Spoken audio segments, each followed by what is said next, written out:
Hello and welcome back to the channel. Today I am joined by friend of the channel, Jim from Fantasy for the Ages. It's so good to have you. It's so exciting talking about this series. Thank you so much.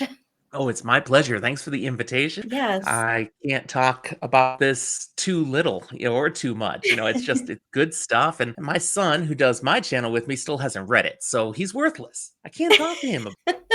You can't spoil all of those big, groundbreaking, earth-shattering moments of the three-body problem. Solar system shattering, universe shattering. Yeah, exactly. Exactly. Yeah. So this episode will be full spoilers. We will be covering the majority of each book. And I think maybe the meat and potatoes of this episode will be more about character talk. But the first thing that I wanted to get out of the way is what you felt like the big overarching themes of this trilogy is. Man, that's such a tough question. I've pondered it a bit. I don't come up with light and fluffy themes here No. in this No. one at all, which is dark and scary. Yeah.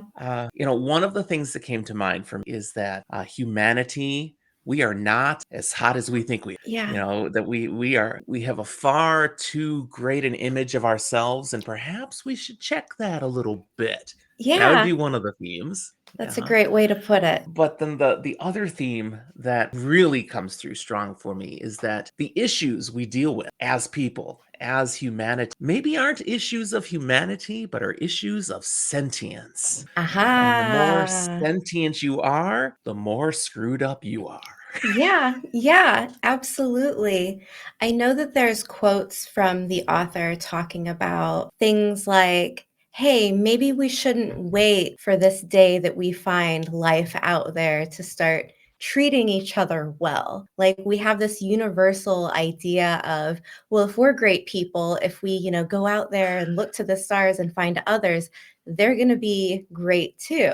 And with that whole, the second book, The Dark Forest, all of that is just kind of like it shattered me. Like when we get Right. to this moment and it's like the rules of space and the rules of life out there, it doesn't matter how good you are because everyone's afraid of the same thing. And Yeah. I mean, there is so much science fiction content out there, perhaps even more in the films than in books, that have extraterrestrials as the great savior of humanity. yeah, Everything from Star Trek to Close Encounters of the Third Kind, where we are all so messed up in our petty little conflicts, and we're not good to each other. And then right. finally, we realize we're not alone in the universe. And that pulls us together, or they come to us and bring us, Yes. peace. And finally, we can improve to become all that we could be. Yeah, it's much more likely what this book series did, when they finally find us, they're as screwed up as we are. Yeah. Even worse, maybe. So how narrow-minded of us to think that everyone else will be better. No, they Right. have the same issues we do. Right. Ah! Right. Yeah. I think too with this series, I mean, what we're talking about, I feel like that really is this basis for this story. But then we throw in things like technological advancement and the cycle of trauma and harm and how, had Yeo Wincia just had a little bit of a better life, maybe she wouldn't have pushed that button and we wouldn't have ended Right. up where we were at. But then thinking about the technological advances, maybe we would have ended up there anyways, because at some point we're going to be advanced enough that we would have ran into other life. So it's just like so many Yeah. different things to think about. You could go around and around, I think, with this I really like the series. perspective you gave a moment ago, though, when I'm talking about how expecting the rest of the universe to be as messed up as we are, and you drew the theme out of we should be better to each other now. Let's not Yeah. wait for the aliens. And that's a nice glass half full perspective. I Right. appreciate that. Thank you. Thank you. Well, I stole it from the author. So but I mean, I love that theme because so often, like you said, like sci-fi that we're accustomed to, it's always it's a little, you have the theme of like we could be something better, or the aliens show up and it's the great unifier because it's like we all have to fight together to get, Mhm. ahead of this thing, like an Independence Day One of the scenario. best films ever. Let's Thank not you. talk about its sequel because that's one of the worst, but. Yeah, but I think something that I don't get to talk about a lot is the characters in this series, and I think it's not as character driven as some other series, but I still think that there's enough there to really talk about. So Sure. this next topic that I kind of wanted to go into was who were the most entertaining characters for us as we were making our way through this series. And I think we can start at book one and kind of mosey our way through. Sure, sure. I love that question. Most entertaining, not who's the Yeah. most important necessarily, Hmm. or who's the best. No, Right. and for book one, Dashi, yeah, the police detective who just brings that pragmatic perspective and dry wit to everything. Yes. Every Yes. scene he was in, I enjoyed almost more than any other part of. Yeah, I mean it's the same for me. I love the logical character, and even though he's our police detective, he's intelligent compared to everyone else that we're really spending time with who are all of these scientific wonks and incredibly brilliant people. He's a bit of an everyman. So I Right? feel like he's really relatable for the reader, for me especially, but like he's that wisecracking, he smokes, he drinks, he's quippy, like he's got it all Mhm. going for him. Yes, he's made for television, but that we can talk about later. Oh yeah. No, go ahead. It's fine. We can roll right into that. I'm okay with that. I mean, we of course know this Netflix adaptation is right around the corner now, Yeah, and that's going to be a great character. Yeah, that's the kind of banter, the kind of attitude, the kind of rough around the edges person that plays really well on the screen. So agreed. I appreciate. I think you need a character like this here because, like you said, a bunch of scientific eggheads is really boring, really dull. Yeah, it could be. I mean, that's the thing. Like, I'm not a scientist, so you need that almost layperson stand in to Yes, be the mirror for the audience to be like, okay, well, what does this mean? What does that have to, how do you give that to an audience and make it relatable without feeling right. like you're in college, like being given homework? But yeah, and I love his relationship with Wang Miao. Like, it's a good, I mean, Wang Miao's not a cop, but they do have this buddy cop dynamic where you have the one going on street smarts and intuition, and the Mhm. other one who's just like incredibly intelligent, but like a book smart scientist. Sure. Yeah. No, they definitely play off each other well, and especially as Dashi has these things he's trying to tell him, to believe this is how it is. And it's like, no, no, I'm not gonna. And finally comes around, and there's Dashi again. See, told you. Yeah. And I'm saving your bacon now, kind of thing. Exactly. Yeah. I love how grounded he is. I think I want to say there's a scene that takes place with Wang Miao and Ding Yi, and they're falling through this like pit of existential crises where they're like thinking about, the grand scale of things. And I think this is towards the end. I could be wrong, but I distinctly remember a quote where Dashi is like, buddy, if I look up to the sky, the bad guy is going to get away. Like, I don't Yep. have time to stare off into the clouds. Like, I mean business.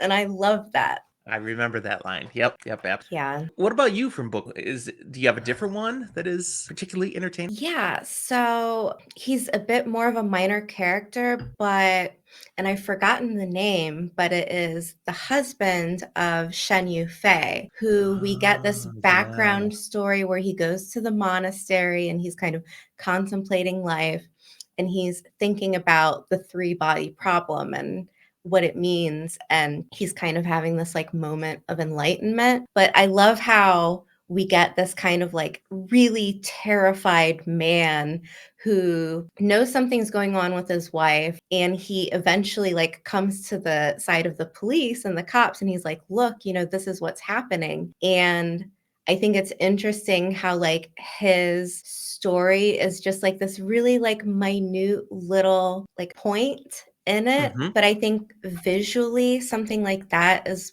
what I love to kind of imagine because I think for adaptation, like it's a really neat little like segue from the story, but Okay. he's a bit more theatrical than some of the other characters because I think there's so much emotion, but also really love Yeo Sia and what her story means. I think she's a really sympathetic victim slash villain. Sympathetic Yeah. as she dooms humanity. Yeah, kills her husband, kills her Oh, coworker, man. dooms Yeah. humanity. Oofta. Yeah, exactly. So, were there any others for you, or would you rather That's it for me for book 1. Book 1 okay, is really the different book of these yeah, 3 books. Book 2 and 3, you move more into almost more traditional science fiction and more straight-lined narrative and a less bizarre. The first book is a little bizarre, eh, yeah, which I loved about it because it's so original and fresh, but that same problem with it means a lot of people will never read this entire trilogy because they won't make it through that first book, right, which is too bad. right. Persevere, people. It's worth Yeah, it's a bit like a very large prologue, you it. know? Yeah. Yeah, completely. So let's move into the dark forest and talk some of our most entertaining characters from that book. Well, there's several here, Okay. but for me, the biggest is just Luoji. Yeah. And seeing all the different ways his journey takes in this book, from complete denial to wanting to have any involvement to becoming the ultimate defense against the enemy. I mean, it's just Yeah.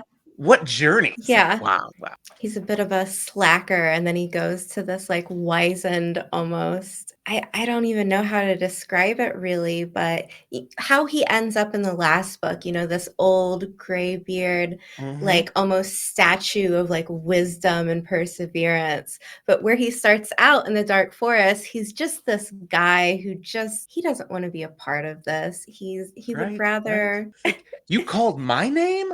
What? And then complete rejection of it. Yeah, no, can't do that.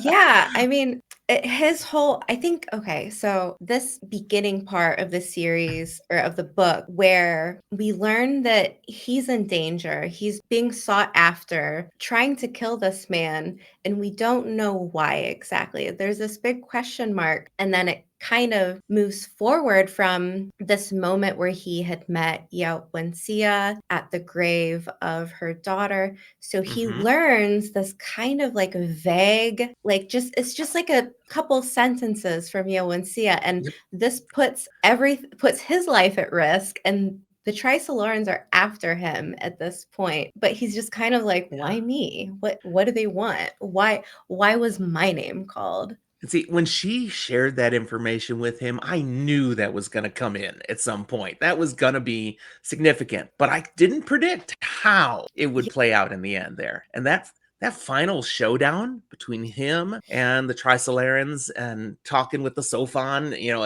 wow, what a moment. Just everything screeches to a halt. Yes, I gotcha. absolutely. Whoa, whoa. Absolutely. Yeah, it's almost like it's so calm, but it's so intense and it means so much. And it's such a great ending to that book. I wasn't expecting it, but like you, I also was wondering when we were going to get some type of confirmation about what that earlier conversation meant for the story. Right? But I think when I was on your channel, I think that I had might have brought up where we had talked a little bit about how so often the author will sprinkle something in and it feels kind of like, okay, what's this about? And you kind of like drop it. And then, many, many pages later, you're like, oh, okay. It's not so much foreshadowing as it is like I don't even know, like a twist, maybe? I Okay, don't know. yeah. Now, obviously, this book gives us the whole wall facer project. So each of the wall facers brings something unique and amazing. I sense you want to talk about that a little bit. Tell me something Yeah. about your thoughts with the wall facers. Yeah, that's my pick for the most entertaining characters of this book, I think, because there, like, I'm almost at a loss for words because it goes from like doomed to like hope to betrayal to just insanity. Like the wall phaser to wall breaker showdown is just, I feel like it's such a perfect plot for a book. And it's Right? so imaginative where, like, the whole time that we're getting the plans, and so you have like the initial plan and then you get like the real plan. So there's like the front, the outward facing one, and then like what they're actually really doing. It is just a whirlwind for me as the reader. I just felt like I was being wowed over and over again. And It had the, such delightful subtle to yeah, it. yeah, It's not all huge action sequences that are necessarily involved. It's all about the plot underneath the exactly, like an onion, so many layers. There we go. There we go. I love this whole plot. I think when we're talking about the adaptation, I think this would be something that would get people really focused and involved in thinking like, wow, like that's very creative. I haven't seen something like this out there before. Now, speaking about being out there, I don't think Yeah. this is something humanity would ever actually do. I don't think this is too far out there. Yeah. To give a blank check and don't have to explain yourself. And even in the book, they Mhm. struggle with that. We've given you this ultimate authority. You don't have to explain yourself. You can just say it's part of the project and we won't question it. But then they start questioning things and eventually you're up on war crimes. And see, even they can't truly do it. Right. But Luoji, I mean, what does he do? He goes and finds this beautiful villa out away from nowhere. Oh, and the perfect wife. And I, I mean, I love it for him. I don't, if they chose me, maybe I would do something similar. Like he went into early retirement there for a while, just kind uh-huh. of And it's having this. part of the project. Yeah, exactly. Nobody can ask questions, he's got the blank check, and Yeah. it makes that whole segment at the beginning, for me, I was like, where's this going? Like what is he doing? Oh, like Right. I guess he just really gave up. He's not doing anything. He's not planning anything. And then you get to the end and it's like, oh, okay. What a And twist. there's the question. At what point was he not doing anything to when it transitioned to he actually came up with something? Right. It's not clear where that happens. He may have thought of this way back, or it may have been just very last minute. And I don't know. What Right. do you think? Did he come up with this long before, or was it just in time to save the day? I have to guess at some point in his, I want to say more around the area of like despair for him, where, When they pulled his wife and daughter away, yes, and now he's yes. got to do something. Yeah, somewhere in Yeah. there. Or perhaps, the idea of knowing what his plan would mean for the world, like the weight of that. He's like Atlas. He's the fate of Hmm. humanity, doomed or survival, with this mutually assured destruction of the whole dark forest plan. That's a lot. And I feel like that's a lot that would weigh someone down. And at some point, I wonder if like that attributed to his despair, where like he knew in the back of his head, like maybe this is something that's going to have to happen. And it wasn't up until these kind of final moments where he's like, I got to do Hmm. it now. I guess it's time. Yeah, because once he Let it gets rip. to that point, you're right. There's no takebacks. Once Right. you do this, you've done it. That's Yeah. where we rest. And even so, and now I kind of slip into the third book on this. Once he does it, he does try to give it away. Okay, established this. Now, here you go, world. Hold on to this, and we're safe. Yes. And it just reverts back to him anyway. And he becomes the wall facer for decades. Yeah. And this image was perfect Far East. Here he is. You picture him as the contemplative man in a robe with the long white beard facing a wall. Yeah. Just That's so iconic for that culture. absolutely, absolutely. I mean, I feel like there has to be really amazing fan art out there for elderly Lioji as the sword holder, because it is, for I think for us, Westerners, it would almost feel something that, like, we're not so familiar with outside of, like, stereotypes. Mhm. But what I love about this book is that, like, you get really deep into, like, the psyche and what it means and just how poetic that it's written, where it's so beautiful, but it's, like, hauntingly beautiful at the same time. Sure. Yeah. Yeah. Yeah. So I'm thinking about the other wall facers. Manuel Ray Diaz, he gets stoned in the streets back in Venezuela for his Right. plan. I mean, the There's fact that they picked him in the first place, he was a I mean, what? madman. How did you not expect something like this to happen? His plan to be so out there. Yeah. And then there's the mental seal plan. I think that was Bill Hines, where Mhm. that just was terrifying. That to me Yeah. Yeah. felt straight out of a horror themed like book where you have okay, so the plan is people are going to willingly volunteer to be mentally turned into like strong survival. To have absolute faith, Yes, absolute faith, unshakable. and then he instills, like, this defeatist mentality into them without their free will, and I think for me as a person, when you're getting into these horror type themes, taking away free will, I think for me is just like, that's at the top of my list in terms of, like, scary, scary stuff. So, when that plan dropped, I was, like, horrified, terrified, and then we learn out his wall breaker is his wife, and it's just like, Yeah, wow, right? yeah, Now now again, this was a this illustrated the issue with the wall facer project in that when he brings his concept forward, saying, "This is what I've come up with we can do," there's immediate pushback and outrage hooked to the elements you just described. I mean, to take right, away free will, we can't do that. And he turns it right back on him and goes, "Okay, we could do that. Or we could all be wiped out from existence. Come on, guys, you got to decide. You right, told me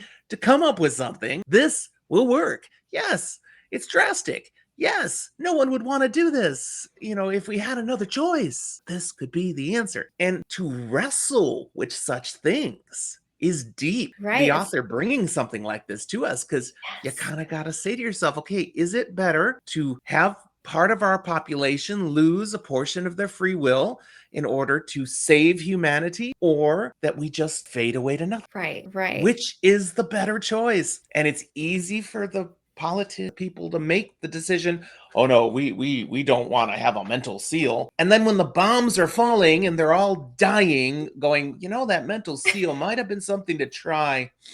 Yeah. Yeah.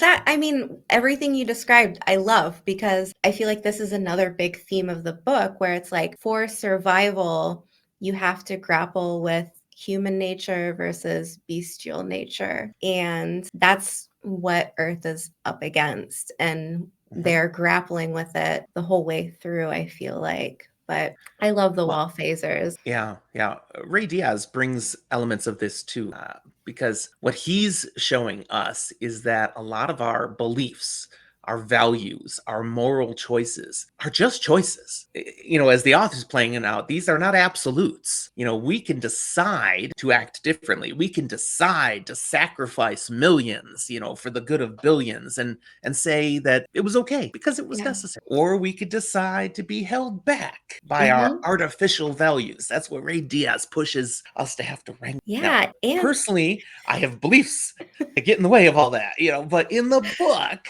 like it's fascinating to rank. yeah, it's a lot, and I think Ray Diaz is a really great character too because essentially the mutually shared destruction scenario where I believe his plan was to bomb Mercury so that it explodes, hits the sun, wipes out the solar system, and then it's like, well, Earth is gone, but Trisolarans didn't get what they want either. They have nowhere to land, so ta-da, which goes along with Luo G's plan, where I'll send out the coordinates, and if I do that, we're all gonna die. But stop, if stop me if you want, but like if you're coming, I'll take you down with us, I guess is the way to put it. it's a wild ride, wild ride. Yeah, yeah. Now, you mentioned Luoji and his plan there again, and again, there we get the hypocrisy of people and their wall facer project again, because he comes up with the plan that works. And we enter Yeah. into, in book 3, the deterrence era. And yet he's partly now seen as a villain because he caused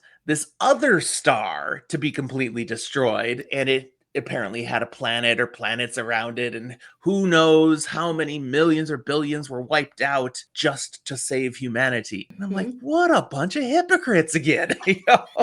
You want him to do something to save you. He does. He hates having to do it, but he does it because you put him in that position. And now you're vilifying him, even while you still thank him for Yeah. pulling the trigger, basically. You know, Yeah. it's Thank like, you for your service. But hey. how dare you? Uh-huh. Uh-huh. Yeah.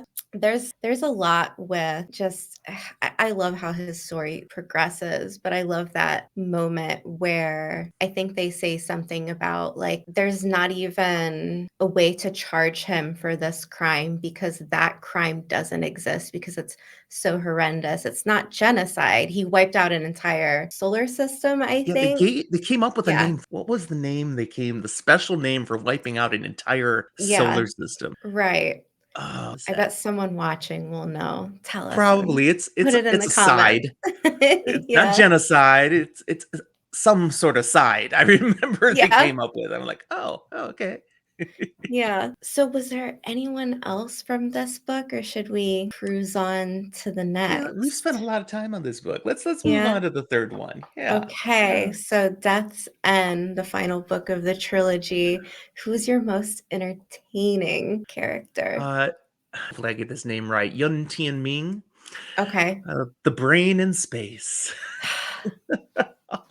And That we got the early part, but then, of course, the later part as well, which is far better for that Mhm. character. Fascinating. That moment when he appears on the screen, walking through a wheat field, taking some kernels in his hand. And I'm like, oh, that's adorable. And yay! You know, but then to realize what does in that moment with the stories that he tells him and how much he has given of himself for Yeah. humanity. Love this character, but at the same time, very entertained by this character.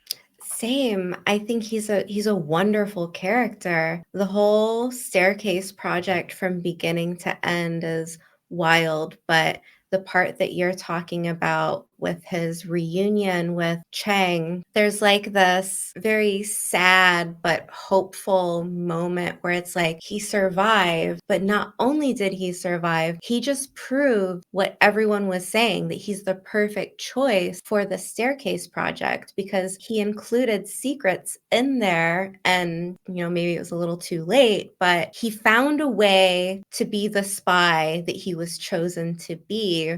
Yes. But that whole segment with the fairy tales felt almost something like a fever dream or like a little like side story from like a Brandon Sanderson novel, like something a little bit YA-y, like just a very like it's so beautiful but like Yep. whimsical that I wasn't expecting. It was a little element of taking book 1 again and bringing some of it into book 3. The video Yeah. game sequences, there's a parallel, a balance to the trilogy by having this component in book 3. Oh, that's a really great point. I never thought about that, where we do get, like there's a side story over here through the VR, and then Mhm. we get a side story over here that's almost like, it's a fairy tale. So that's I love really the cool. balance that it provides. Yeah. Yeah. And then from one spectrum to the other of like really sci-fi to almost like whimsical fantasy. Mhm. It's Yeah. Oh, beautiful. that was good. That was good. Yeah, I think my most entertaining character of book 3 is he's a baddie. He's one No, of I the hope you're gonna say the one I think you're gonna say, because he's be my second choice. yeah, so I feel bad saying this because I don't want people to judge Do me. it. Do But it. but Thomas Wade is Yes! probably the Yes! most, like, menacing, just, like I don't know, I don't think I've ever came across a character like him in a story before where Come on, he is such a beep. yeah. Yes. Yes, from the very first moment that we meet him and he says, "Would you sell your mother to dot dot dot?" I'm like, "Oh, okay. Oh, So we're supposed to hate this guy. All right, I this got it. guy." Yeah. Yeah. But I think in terms of like I picture him like red-faced, angry, standing on a desk, like phone to his ear, screaming, like the most terrible boss that you've ever had, just angry, but he's pushing everyone and he's so dastardly, like everything that he does. But then after it all is said and done, we get that final moment from Sofan during, I think, the last tea, the Way of Tea meeting, where Mhm. she's running down all of the sword holders' probability rate. And I think his was like 100%, like He was point the blank. last one they ever would have wanted to have be Yeah. the And then sword it's just holder. like, Yeah. but again, like I do really appreciate Chang Xing. I think she's a lovely character, but she's not as entertaining at all. No, no. She's a vehicle used to tell this story. She's Yeah. not the one that we really get sucked in. Yeah, yeah. But again, it's Now that human nature versus bestial nature. Perhaps mhm. bestial nature is a bit more entertaining. Now, yeah, Thomas Wade shows up again and again and again throughout the story, and every time it's fascinating. Now, my perspective on him, how I view him, is a little different from the way you described him. Okay. I kind of view him as a detached, arrogant SOB. You know, he's Yeah, not ever being overly energetic because he doesn't have. He's just kind of going to do his thing with no emotion, all rational thought and yeah. half the time acting like he doesn't care because That's to do what he's had to do, he's had to disconnect. Now, maybe he was a bit psychopathic and he didn't really have to work at this, but he can't be connected with human emotion. He wouldn't be able to function the way he does. And he is driven for a cause. He believes he's yeah, doing what is necessary and he's the right yeah, person to do it. Nobody else is wired like he is. It turns out, he might have been right. yeah. But then again, we would have just had another Luoji, but worse, maybe, if he had become sword holder. So Yeah, it's really interesting because maybe it's my personal like inward thinking about how like Westerners are seen abroad and I because I live abroad, like I don't live in the United States anymore. So I always feel like there's that moment of like what do people outside of the US think about Americans? And then when you meet Thomas Wade, I'm like, is that us? Are we him? Is that what they think? But he is a bit of a caricature where I yes, think, especially of a CIA agent, because yes, that is how the CIA is yeah, seen. perfectly put. Yes. But I do think in the end, when it's all said and done, he wasn't wrong. Like everything he would have done, it would have worked to an extent. But, there's always a million different factors where something could have changed and it's on to the next plan. Were you surprised when he kept his word at that final moment, where they could have done the light speed thing? They could have executed all this. They would have had to, Yeah. throw a coup basically and pull this off now. But he had given his promise to her that he would ask her first. And if she said no, he would stop. I Were you was. surprised that he actually listened? I was, and I think it was it's so bittersweet because it in my eyes, it redeemed him where I'm like, "Oh, he is a man of his word. Okay." But then, like, you go further and it's like, "But if we would have went with the plan." Yeah, she was wrong. She was wrong. Yeah. Yeah. We were right there. We were right there with the whole black domain, and it Hmm.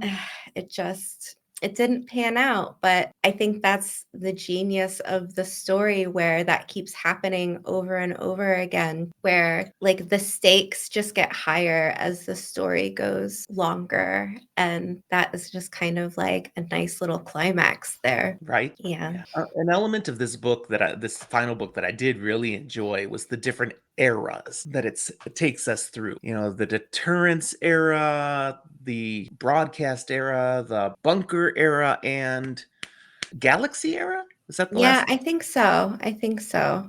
one that doesn't stick in my head as much? But something happens each time to shift us into a totally different thing, and the use of cryosleep so that we Yes. can keep jumping forward and seeing how much changes each time. That was really fascinating and science fiction at its richest. Yeah, I would agree. I would agree. I love that aspect of it. So, as we keep moving forward, I wanted to ask you what you thought the most bizarre moment of the series was for you. There are a number of different spots that are just very bizarre. Some from huge and some small. I mean, the earliest that comes to mind that was bizarre, but it's on a small frame, is the countdown. In book one, they're seeing the numbers and figuring out what is going on here, and that was bizarre Yeah, and I, fun. The I three-body agree. game was bizarre, especially when you get to that first moment where, well, you're gonna need to dehydrate you, and he turns into a piece of leather that they roll up and stick under their arm. What? I'm so excited to see that part like in the show. I can't wait because it's going to be bizarre. I've got three others, but I want to hear you before I just steal them all. What's Oh, one you would say is a bizarre? so I think for me, it's the staircase project, like this whole idea of sending well, at first it's we're going to send a body into space in like cryo sleep. And then, they keep chipping away at that plan because of the restraints on technology and weight. And then, good old Thomas Wade is like, we'll send a brain. And the moment before he said it, like I knew he was going to say it. And as my eyes like went kept reading, I was like, "Oh no." Because again, like this is like terrifying for me. Like the way that Chang Xing really reacts to that was the same way that I did, where it was just like horror. Like, oh no, no, no, that's awful. But I think visually, like imagining that happening for me was like so triggering and bizarre for Yeah, me. very bizarre. The Yeah. whole concept of, if they have this sort of capability to be space travelers and all, surely they'll be able to recreate something to stick this brain in. But, Yeah. Chang is thinking about, yeah, but they might just plug it up to a bunch of wires and he's just forever trapped as this sentient thing Tortured. with Yeah. no vision, no sense, no, I mean, how horrific. Yeah, yeah, bizarre. Yeah, it's definitely one of those very bizarre moments. I also think Operation Zither in the first book, slicing the Ooh, yeah. Judgment Day ship up is very bizarre, but like in a weird sci-fi way, like very In an cool. awesome way. I really like that scene. Yeah, same, same. Dimensional space is Mm, bizarre, and all the things that come about because of, the Sophon and what we can do with dimensions there, the folding and unfolding, but also, a fourth dimensional bubbles or, and yes, then eventually how we learn it's all, we're in three-dimensional space, but that's not where it started. It's, yeah, everything is slowly shrinking down as they're destroying the dimensions. It's like, yes. whoa, this are and something I've not seen in any other science fiction I've read. Agreed. Agreed. Because you think the end of the story is like humanity dies. No, that's not it. It's like the all of space is like dying. And we go back to that moment with Luo Ji and Wenxia where she's telling him the axioms for I forget what it's called, but how like you have to return all the matter to space. The matter is constant. You can't take it away. And so, like, there's that question mark at the end of the series where, like, will all life survive as things have been taken? If it's not replenished, then where do we go? And it's like, it's Mhm. not just. I love that the trilogy is called The Remembrance of Earth's Past because like in the end it's basically the history of Earth up to its final moments. And then it leaves you that question mark with, okay, but what about everywhere else? Oh, man, and that whole scene where the solar system is turned into two-dimensional space. Bizarre. Wow, just oh my goodness, just picturing that. Yeah, yeah. I mean, that brings us to like the last topic, really. And that was how did this ending make you feel after you were finish? Like, how did it stay with you, or did it? The ending, for me felt, I guess that the initial thought and the one that still clings with me is, the author actually figured out a way to end this. Yeah. Because I'm like, where are you gonna go with this? How are you get? And I felt satisfied. Mhm. It's like, all right, and finally it's all over. And it's a reboot. I mean, the idea is, and everything starts, but kind of Wheel of Time-ish. It all Yeah. comes around again, but Yeah. I was kind of impressed by that. Mhm. Find a way to wrap it all up, and then it's gonna start. At least that's Yeah. what you believe. Right. No, it's a Yeah, it's so a it felt right to me. How about you? It's a very nice, yeah, way to describe it. I think I'm like very similar to how you felt. I remember as I finished it, I'd finished it on like a very nice summer day.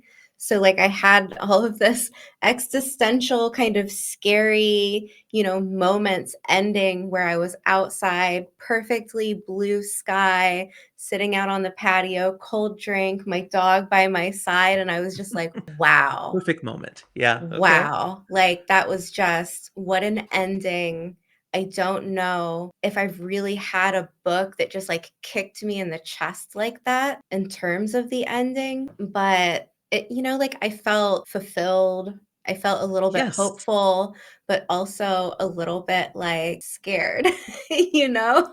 Like, it's a bit of a scary thought and not something that me as a layperson, not a scientist, had ever really contemplated. So I Hmm. felt, a Yeah. lot. I've talked to some people who've watched the content I've put out on this, and some of the responses are along the lines of, I don't want things to be like this. I don't want a picture that we're in a dark forest, and that we just need to be quiet, or we could all." Right. And I'm like, yeah, I don't want to think it either, but what's scary is how plausible it is. Yeah, exactly. Exactly. I never thought about it. So like I was never afraid of something like it. But then as soon as it's brought to your attention where like that is a possibility, then it's like, oh, like don't send Beethoven into space, turn off the Right? lights, no one's home. Yeah, let's Just just do our thing here, yep. okay? Let's keep it quiet, keep it real. Yeah, but I think that's a really great place to end it. I wanted to thank you so much for joining me. And would you please talk about your channel and let people know where they can find you and what you're up to? Absolutely. And again, thanks for having me. This Yeah, has been delightful to talk about. yeah, Fantasy for the Ages is my channel. My son Zach and I do this content where we put out mostly on YouTube, but we also convert things to podcast audio. So anywhere you get podcasts, you can find it. We do content on all sorts of fantasy, science fiction, and occasional other nerdy things that we enjoy. Talking about books, media, movies, TV shows, whatever. We've got a whole thread that's connected to the Wheel of Time as we're working our way through the books. We've both read them, but we're breaking them down now for people who are working through them. So if you enjoy The Wheel of Time, have read it all, come check it out and see if you agree with us on our takes on things. But if you're a first time reader, it's a nice companion with that. So we've got a number who follow along with us there. We're almost a third of the way through Lord of Chaos now. So we've got a lot of content out there, a lot of episodes. yeah, But then, all sorts of other things. We do a lot of spoiler light content, talk about books in ways, just giving our reactions and thoughts, but without ruining them for them. But we're very clear occasionally. There's stuff that's totally full spoiler. We just dropped an episode today on book 1 of the Red Rising series by Pierce Brown. ooh, And this is full spoil because Zach had already done a book blast, which is just a little spoiler light reaction when I hadn't read it yet. yeah. Now I'd read it. So we spent an hour So talking about how now amazing. you're a Have you full read? howler. Now you're a full howler yourself. Yeah, there you go. There you go. So all sorts of stuff. Again, mostly just find us on YouTube, Fantasy for the Ages. Check us out. Yes, please do. I will add a link in the description where everyone can go find your channel, and highly recommend it if you're a reader and like all different types of stuff. Please go give Jim a follow and Fantasy for the Ages. Thank you so much once again, and maybe we'll have to reconvene after Netflix has dropped that first episode. There you go. That would be fun. We're so hopeful. Yeah. So hopeful. And I hope they've spent the money on CGI because it needs it for this. The trailer looks good. Like the trailer CGI looks good. So So we're I'm hopeful. Absolutely. Fingers crossed. But that wraps it up for today. Thank you so much, and we will see you back next time. Make sure you give the channel a follow. And if you have any questions, comments, drop them down in the comment section, and we will see you back.